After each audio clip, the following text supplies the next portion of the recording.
कहने का मतलब है परमात्मा जिस बात को लेके हमसे दुखी होके 2014 बरवाला कांड के बाद उन्होंने हमसे दूरी बनाई है ना, हमने उस दूरी को परमात्मा जी को प्रसन्न करके हमने उसको कम करना है। हमने वापस परमात्मा को अपने पास में लेके आना है। हम ये ना सोचें कि गुरुजी चले गए, गुरुजी आ जाएंगे। गुरुजी ऐसे नहीं आएंगे, गुरुजी को लाना पड़ेगा। ऐसे नहीं आएंगे गुरुजी। ऐसे तो गुरुजी समर्थ हैं, फिर 7.5 साल से क्यों नहीं आ रहे? गुरुजी को लाना पड़ेगा। लाओगे कैसे? गुरुजी को लाने का तरीका साथ संगत है। गुरुजी को लाने का तरीका गुरुजी के वचन में चलना है। गुरुजी को लाने का तरीका गुरुजी के सत्संगों पे अमल करके अपने जीवन में उतार के, और हमारे अंदर जितने भी दोष हैं, जितने भी अवगुण हैं, उनको हमने धीरे धीरे दूर करना है। एक दूसरे भाई बहन की संगति करके, एक दूसरे से सीख के हमने, तब गुरुजी हमारे नजदीक आएंगे, तब गुरुजी जेल से बाहर आएंगे। नहीं, कोई जबरदस्ती नहीं है कि गुरुजी जेल से बाहर आएंगे। परमात्मा है, वो तो जेल से भी चला जाए, कौन सी बड़ी बात है भाई।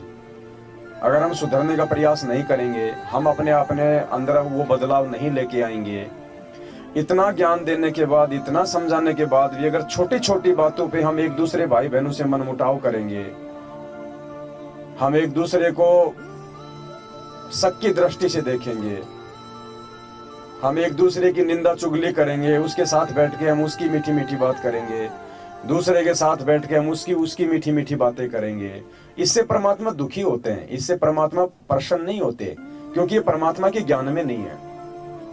और परमात्मा के ज्ञान के विपरीत यदि हम चलेंगे, इस भक्ति मार्ग में आने के बाद भी, और विशेषकर साथ संगत से जुड़ने के बाद भी, यदि हम भगत आपस में गुटबाजी करेंगे, हम अपने अलग अलग संगठन बनाएंगे, इससे परमात्मा दुखी होते हैं। तो ये अब हम भक्तों के ऊपर निर्भर करता है कि हम परमात्मा को प्रसन्न करना चाहते हैं या हम उनको दुखी करना चाहते हैं। कहते हैं जिन बातन से गुरु दुख पावे, तिन बातों को दूर भगावे। चाहे हमारे विषय में कोई कितना ही अच्छा सोचे, चाहे कोई कितना ही वो बुरा सोचे, हमने उसका कोई प्रत्युत्तर नहीं देना है। विशेषकर साथ संगत से जुड़े हुए भाई बहन, तभी उस आत्मा के ऊपर असर पड़ेगा एक दिन, और तभी हमारे अंदर वो परिवर्तन होगा। जब हम उस जहर को पिएंगे, वो जहर है, हम उस बात को अपने मन में नहीं रख पा रहे हैं, उस बात को हम अपने दिल में नहीं रख पा रहे हैं, और दूसरे व्यक्ति के सामने जाते तुरंत मीठी मीठी चुगली शुरू कर देते हैं, मीठी मीठी निंदा शुरू कर देते हैं, तो पुण्यात्मा हम वो जहर खा रहे हैं, जहर। और सोचो, जब किसी बाप का बेटा जहर खाएगा तो बाप दुखी होगा या फिर बाप प्रसन्न होगा।